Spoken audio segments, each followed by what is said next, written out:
Living Like Weasels by Annie Dillard, published in 1982 in the collection Teaching a Stone to Talk.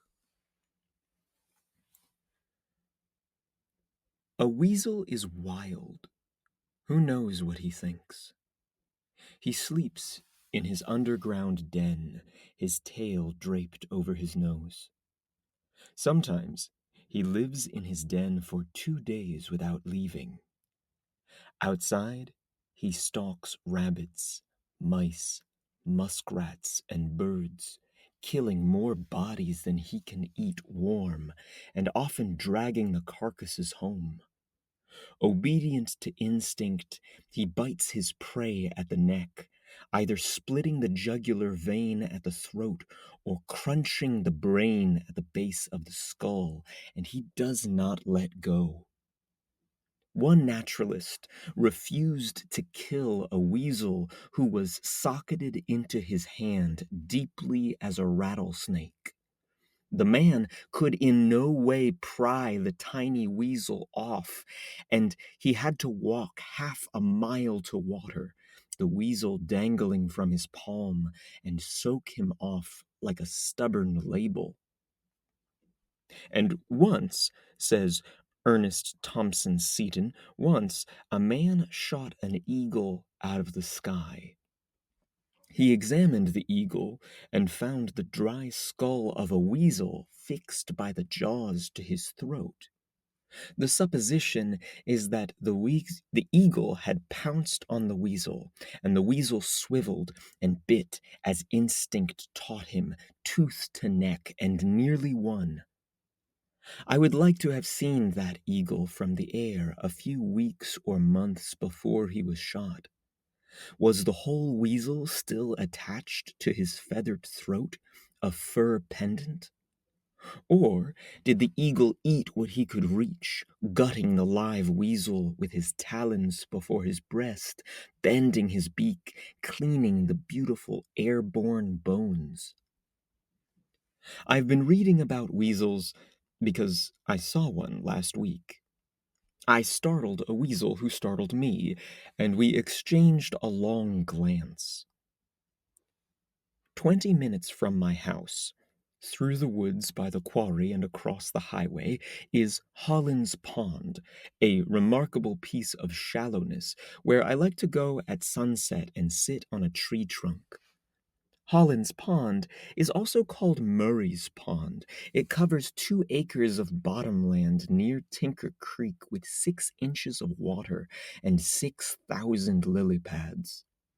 In winter, brown and white steers stand in the middle of it, merely dampening their hooves. From the distant shore, they look like Miracle itself, complete with Miracle's nonchalance. Now, in the summer, the steers are gone. The water lilies have blossomed and spread to a green horizontal plain that is terra firma to plodding blackbirds and tremulous ceiling to black leeches, crayfish, and carp. This is, mind you, suburbia.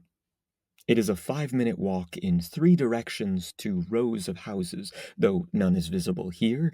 There's a 55-mile-an-hour highway at one end of the pond, and a nesting pair of wood ducks at the other.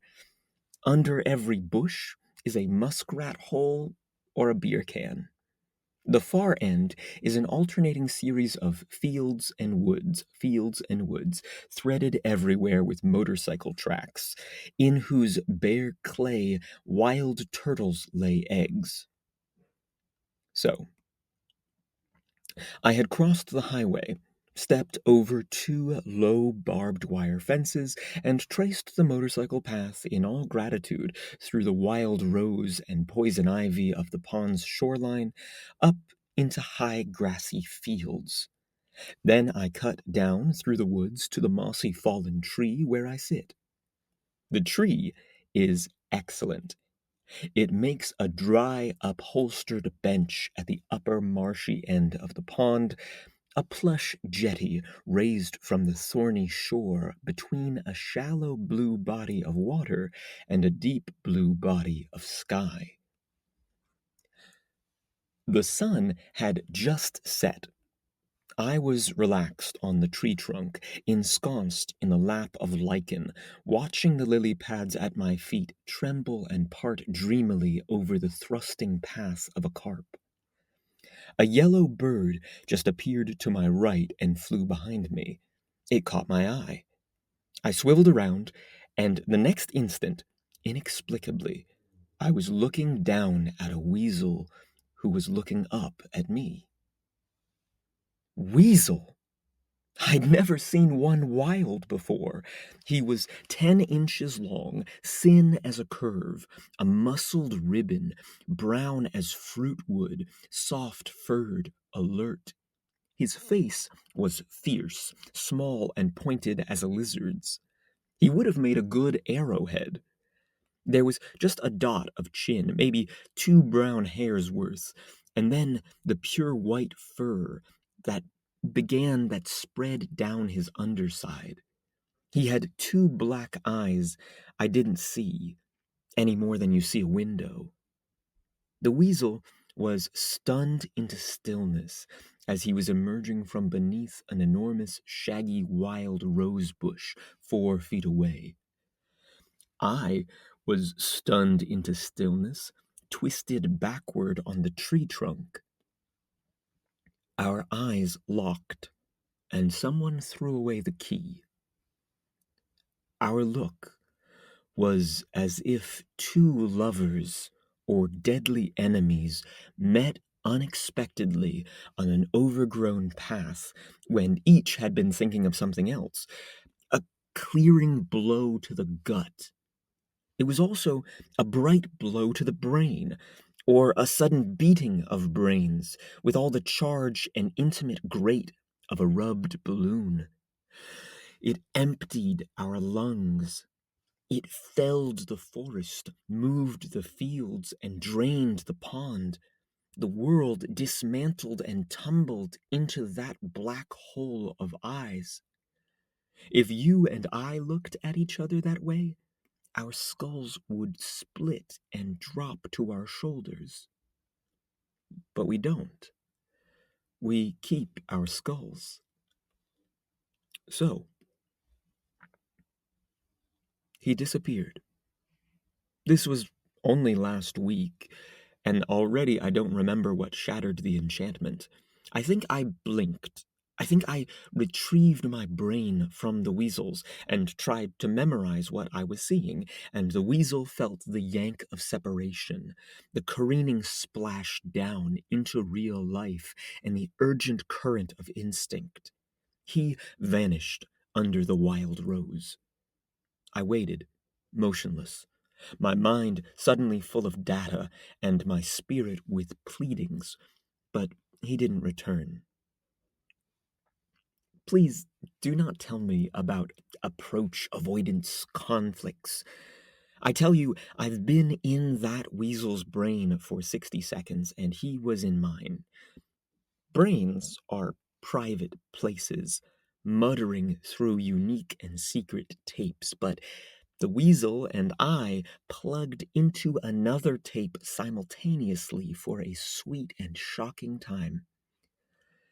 Can I help it if it was blank?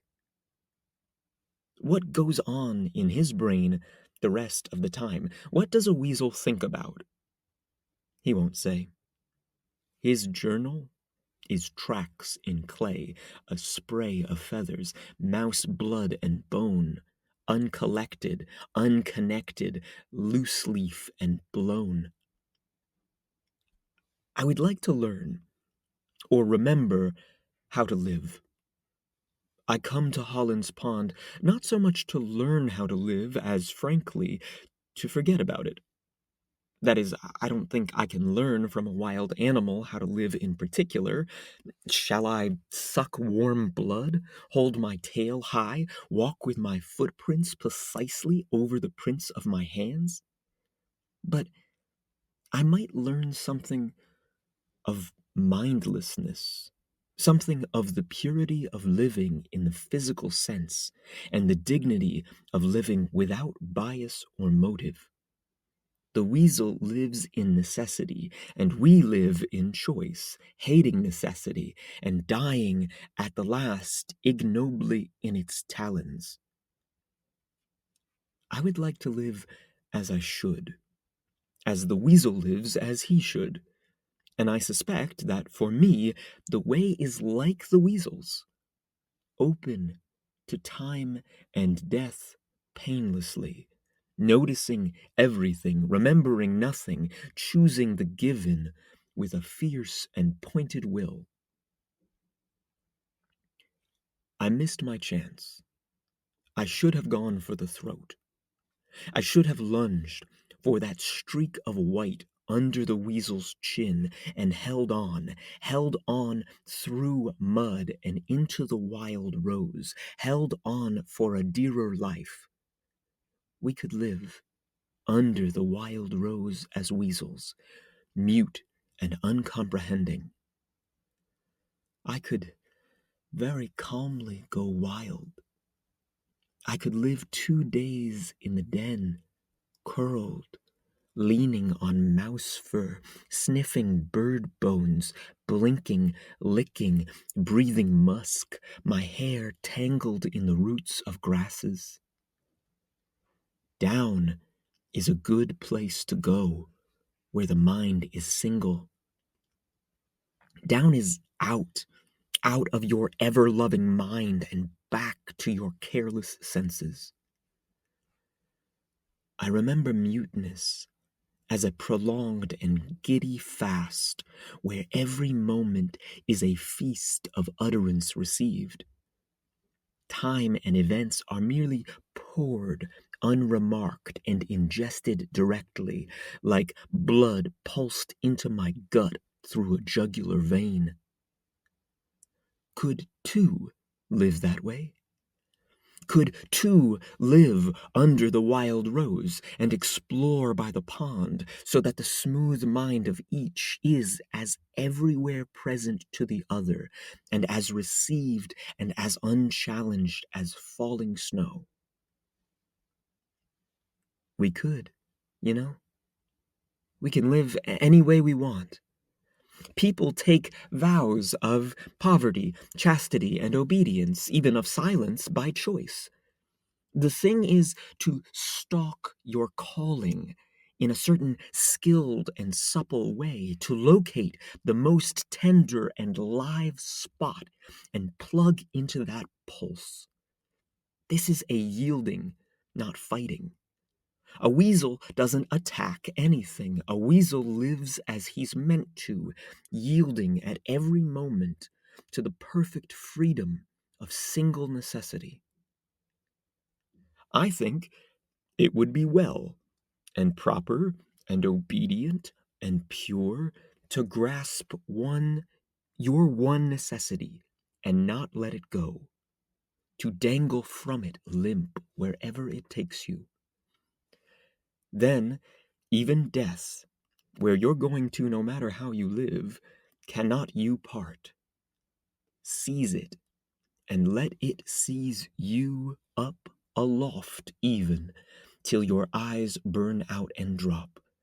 Let your musky flesh fall off in shreds, and let your very bones unhinge and scatter, loosed over fields and woods, lightly, thoughtless, from any height at all, from as high as eagles.